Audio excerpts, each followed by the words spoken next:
As pessoas chegam para mim e dizem assim, mas Fernando, eu não tenho experiência, estou começando, trabalhei numa empresa ou em várias empresas e agora estou abrindo a minha empresa, não sei o que fazer, estou na faculdade, acabei de me formar, vou abrir meu escritório agora, como é que eu começo? Como é que eu começo a aplicar gestão na minha vida?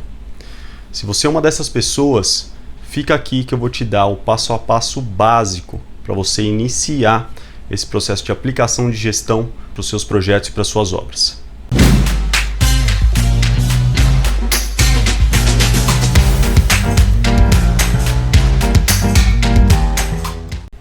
A primeira coisa que eu quero te falar é que você está em vantagem. Por quê? Porque quando a gente está cru, quando a gente está no início, a gente deixa de ter vícios e manias que a gente vai adquirindo com o tempo e que podem atrapalhar nesse processo de aprendizado. Então a gente acaba ficando preso em algumas coisas que podem nos atrapalhar a aprender coisas novas. Então tire proveito disso. Tire proveito desse momento que você está vivendo de início para começar com o pé direito. O que eu quero te passar agora é o básico, é o mínimo que você tem que ter para começar a aplicar gestão dentro dos seus projetos e obras. Então a primeira coisa que você tem que ter é um bom contrato. Então um contrato ele é fundamental para te gerar as garantias que você precisa durante o processo. Esse contrato minimamente tem que ter lá as obrigações, tanto da sua parte quanto do seu cliente. Esse contrato tem que estar muito bem destrinchado, qual é o escopo que vai ser entregue por você, todos os produtos e serviços que você tem que entregar. Não esqueça de colocar as exclusões, tudo que você não faz. Parece óbvio para o cliente às vezes que você faz alguma coisa que você não faz. Então evite esse tipo de conflito. E sempre coloque uma cláusula de rescisão. Porque tanto o seu cliente tem direito de rescindir esse contrato, quanto você pode querer rescindir ele também no futuro. Depois do contrato, um bom planejamento ele é fundamental. Planejamento é onde a gente vai gastar a nossa maior energia. Quanto melhor for planejado o seu processo de obra ou projeto, melhor ele vai ser executado lá na frente e mais preparado você vai estar para poder executar esse trabalho.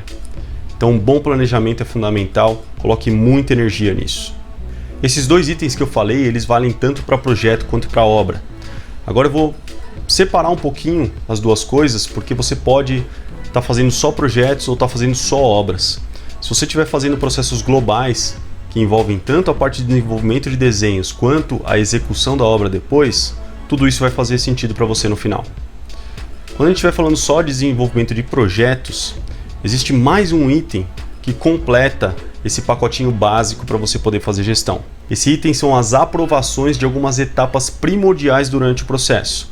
Quando a gente estiver falando de projetos, são duas etapas primordiais. Você tem que fazer o seu cliente assinar um documento, formalizar de alguma maneira as aprovações tanto do estudo preliminar, ou seja, da solução arquitetônica que você deu para aquele projeto, quanto da entrega final dele. Por quê? Se ele não aprovar a parte de estudo preliminar, ou seja, se ele não aprovar a solução arquitetônica, dizendo, quando ele aprova ele vai dizer isso, que ele está contente com o que você propôs para ele, você está atendendo todas as necessidades e as vontades dele, o que vai acontecer muito provavelmente é que no processo de desenvolvimento dos desenhos executivos, esse cliente vai começar a mudar. Por quê? Porque muitas vezes o cliente deixa para a última hora, para o final do processo, para poder analisar aquilo com calma e falar assim, olha, eu esqueci disso, esqueci daquilo. Faltou aquele item que eu gostaria de ter. E aí o que vai acontecer é que ele vai fazer você voltar lá na parte de estudo preliminar, na parte de anteprojeto e começar a ter que redesenhar tudo de novo. E aí vem um link entre o contrato e esse documento que o seu cliente vai assinar, que eu gosto de chamar de termo de aceite e entrega de etapa. Que é o quê? Lá no contrato você precisa ter uma cláusula dizendo que o quê? Que após a assinatura desse documento, o seu cliente vai ter problemas de custo e de prazo no processo, caso ele queira mudar ou acrescentar alguma coisa. Então é fundamental que você assine esse documento. Com esse documento assinado você vai ter garantias de que você não vai ter retrabalho lá na frente, ou se você tiver retrabalho, ele vai ser remunerado. E depois disso, lá no final do processo, você vai assinar também o termo de entrega do seu projeto. Aí você pode pensar assim, mas Fernando, eu estou entregando, o cliente está recebendo o caderno, está recebendo todos os documentos, os memoriais, os arquivos, tudo. Isso já não caracteriza uma entrega? Infelizmente, não. Na verdade, subentende-se que você está entregando, mas se o cliente não assina um termo dizendo que aquele processo está sendo encerrado, ele pode querer a sua ajuda no futuro. Se ele for pegar aquele projeto e for construir aquilo com uma outra pessoa ou por conta própria, ele pode querer tirar dúvidas com você. Ele pode querer ficar ligando para você toda semana. E você vai gastar tempo, vai gastar energia com aquele processo que já terminou, que você já recebeu e que você não foi contratado para fazer aquela parte. Ah, Fernando, mas eu não vou atender o meu cliente depois que eu entregar meu projeto? Vai. E aí a gente vai fazer um novo link com o contrato. No seu contrato você vai deixar uma cláusula dizendo que você tem um período determinado após a entrega, onde você vai atender as dúvidas do seu cliente. Você vai auxiliá-lo nos próximos passos dele. Então, com esse contrato dizendo que existe um tempo determinado, somado a este documento que caracteriza a entrega final do seu projeto, o seu cliente sabe que ele tem um período para que você atenda ele. E ele vai usar desse período. Se por um acaso ele precisar de você depois desse período, você tem a chance de fazer uma assessoria para ele ou de repente firmar um novo contrato para atendê-lo de uma outra maneira. E não vai ter prejuízos financeiros lá na frente trabalhando de graça porque não previu que aquilo pudesse acontecer. Agora vamos falar de obra. Qual que é a diferença para obra? Lembrando que um bom contrato, e aí a gente vai entrar no planejamento. O planejamento da obra não envolve só um cronograma. O cronograma vai prever toda a parte de tempo, ou seja, você vai listar as atividades que você vai executar naquela obra e vai colocar isso numa linha de tempo. Este documento tem que ser aprovado, ou seja, o seu cliente tem que concordar com aquele período que vai ser tomado para que a obra seja realizada. Além disso, você tem a questão do custo.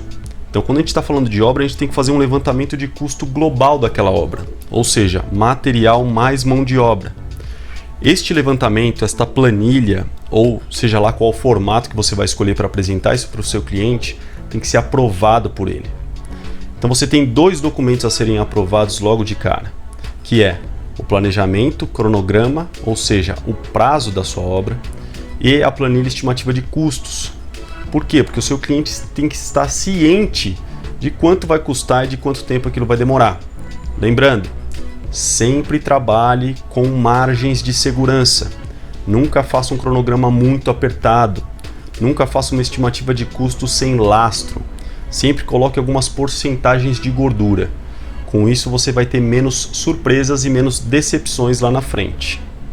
Após isso feito e aprovado, você vai começar a fazer o controle desse cronograma. Então você vai ter que fazer isso semanalmente. Esteja sempre 1 a 2 semanas na frente. O que quer dizer isso? Esteja sempre olhando para o seu cronograma, para o seu planejamento, tanto na parte de custos quanto na parte de prazos, 2 semanas na frente. Esteja preparado sempre para o que vai acontecer lá na frente. Por quê? Porque todas as vezes que aquilo acontecer, que você chegar naquela etapa, você já sabe exatamente como ela vai ser, você já pensou em alguns imprevistos que podem acontecer, você já se preparou para aquilo. E você já pode ter preparado a sua equipe também, as pessoas que estão trabalhando com você. Então sempre esteja à frente no seu cronograma. Além disso, você vai ter as medições intermediárias. Quando a gente estiver falando de obra, muito provavelmente você vai receber baseado no avanço físico da sua obra. Então você tem que ter um documento que diga, olha, neste momento estamos em tantos % da nossa obra.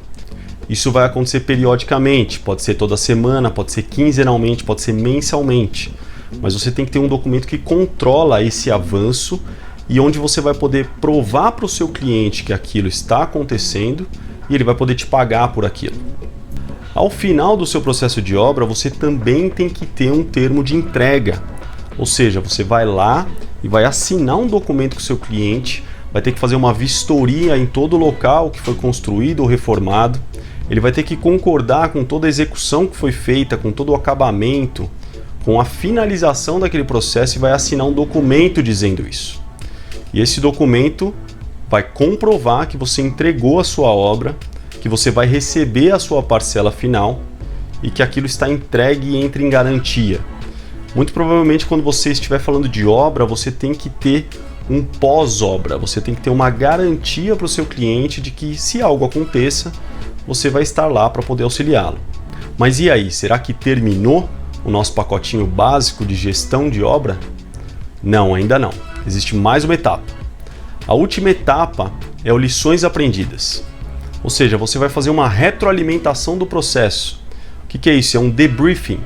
Então existem vários termos para essa etapa, mas você vai fazer pura e simplesmente pegar tudo o que aconteceu desde o momento que você foi contratado e você vai analisar todo aquele processo.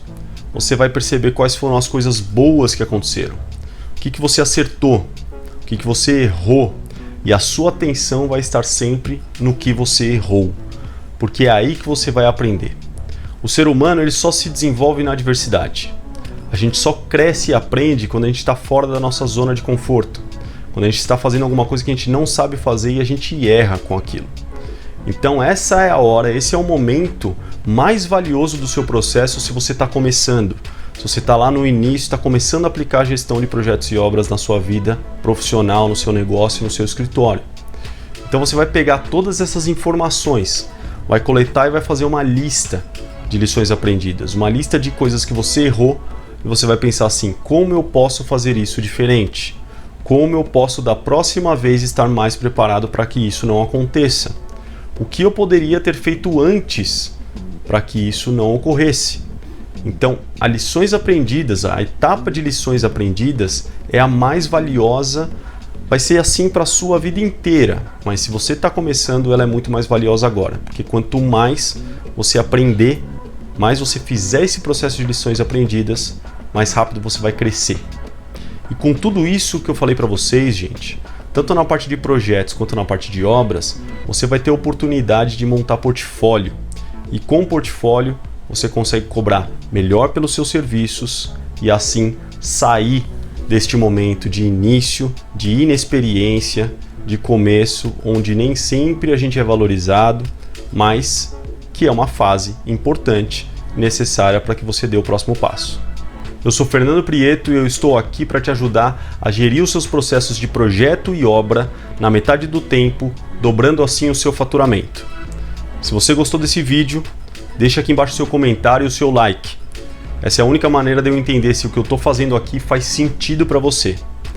E se você quiser me acompanhar nessa jornada rumo à excelência na gestão de projetos e obras, aqui embaixo na descrição estão todas as minhas redes sociais. E eu quero destacar uma delas para vocês, que é o Telegram. No meu canal do Telegram, eu passo para vocês vídeos, áudios, insights, inspirações, coisas do dia a dia que vão deixar a gente muito mais próximo. Então clica lá e se inscreve no meu canal. Do mais, vamos em frente e para cima, sempre!